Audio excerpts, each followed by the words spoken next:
IBC health நேயர்களுக்கு வணக்கம். இன்னைக்கு நம்ம எதை பற்றி பார்க்க போகிறோம் அப்படின்னு பார்த்தீங்கன்னா, சாத கஞ்சி இதை குடிக்கிறதுனால நம்மளுடைய ஹெல்த்துக்கு என்னென்ன பெனிஃபிட்ஸ் இருக்குது அப்படின்றத நம்ம பார்க்க போகிறோம். ஸோ இந்த சாத கஞ்சியில் 2 டைப் இருக்குது. ஒன்று நைட்டே சாதத்தில் தண்ணி ஊற்றி வச்சுட்டு காலையில் அதில் உப்பு, அதுக்கப்புறம் பச்சை மிளகாய் இதெல்லாம் ஆட் பண்ணி சாப்பிடுவாங்க. ஸோ இது ஒரு டைப். அண்ட் இன்னொரு டைப் என்ன அப்படின்னு பார்த்தீங்கன்னா, சாதம் வடிப்பாங்க இல்லையா? ஸோ அந்த சாதம் வடிக்கும் போதே கஞ்சி ஃபார்ம் ஆகும். அதை தனியாக ஃபில்டர் பண்ணி அதில் உப்பு போட்டு குடிப்பாங்க. ஸோ இதில் எந்த ஃபார்ம் வேணாலும் நீங்கள் குடிக்கலாம். இதனால் என்னென்ன பெனிஃபிட் இருக்குது அப்படின்னு பார்த்தீங்கன்னா, இந்த மாதிரி சாதம் வடிக்கிற அந்த கஞ்சி நம்ம குடிக்கிறதுனால நம்மளுடைய டைஜஷன் ப்ராசஸ் ப்ராப்பர் ஆகுது அப்படின்னு சொல்கிறாங்க. அது மட்டும் இல்லாமல் உங்களுடைய எனர்ஜி லெவல் ரொம்பவே பூஸ்ட் ஆக்கப்படுது. பிகாஸ் இன்னைக்கு நமக்கு எனர்ஜி தான் ரொம்ப தேவை அப்படின்னே சொல்லுவேன். காரணம், நம்ம ஒர்க் ப்ரெஷர் அதிகமாக இருக்கிறதுனால சீக்கிரமாக நம்மளுடைய எனர்ஜியை லாஸ் பண்ணிடுறோம். அண்ட் இன்னொன்று, நம்மளுடைய மூடையும்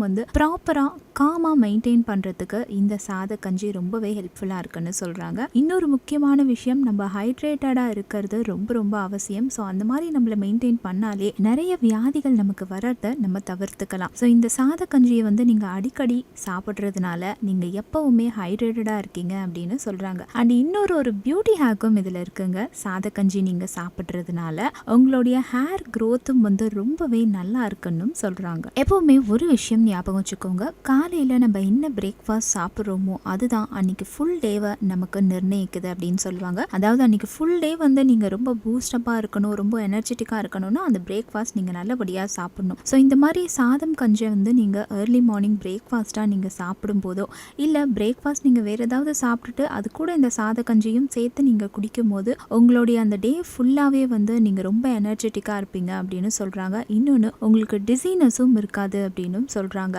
அண்ட் நிறைய பேருக்கு என்ன காரணம்னே தெரியாது, ரொம்ப வீக்காக ஃபீல் பண்ணுவாங்க, ரொம்ப டயர்டாக ஃபீல் பண்ணுவாங்க. சின்ன ஒர்க் பண்ணாலுமே அவங்களுக்கு ரொம்ப டயர்டாக இருக்கும். அந்த மாதிரி இருக்கவங்கலாம் இந்த சாதம் கஞ்சியை ஒரு நாள் விட்டு ஒரு நாள் நீங்கள் சாப்பிட்டு பாருங்கள். கண்டிப்பாகவே உங்களுடைய ஹெல்த்தில் உங்களுக்கு நல்ல இம்ப்ரூவ்மெண்ட் தெரியும். அண்ட் இன்னொரு முக்கியமான விஷயம், நான் சொன்ன மாதிரி இந்த சாத கஞ்சியை நீங்கள் டெய்லியும் குடிக்கலாமா அப்படின்னு கேட்டிங்கன்னா கண்டிப்பாக குடிக்கலாம். பட் எதுவுமே ஒரு லிமிட்டில் இருக்கணும்னு நான் எப்போவுமே சொல்லுவேன் இல்லையா? ஒரு கிளாஸ் சாத கஞ்சி கண்டிப்பாக நீங்கள் டெய்லியுமே குடிக்கலாம். அண்ட் மார்னிங் அண்ட் அதுக்கப்புறம் லஞ்ச் இந்த 2 டைமும் சாத கஞ்சி குடிக்கிறதுக்கு ரொம்பவே நல்ல டைம் அப்படின்னு சொல்கிறாங்க. கண்டிப்பாக இன்றைக்கி நான் சொன்ன இந்த ஹெல்த் டிப் உங்களுக்கு ரொம்ப யூஸ்ஃபுல்லாக இருந்திருக்கும் நான் நம்புகிறேன். பிடிச்சிருந்துச்சுன்னா லைக் பண்ணுங்கள், ஷேர் பண்ணுங்கள், கமெண்ட் பண்ணுங்கள். இன்னும் இந்த மாதிரியான ஹெல்த் ரிலேட்டடான வீடியோ உங்களுக்கு வேணுன்றதை கமெண்ட்டில் மென்ஷன் பண்ணிங்கன்னா அந்த வீடியோவில் நான் உங்களை சந்திக்கிறேன்.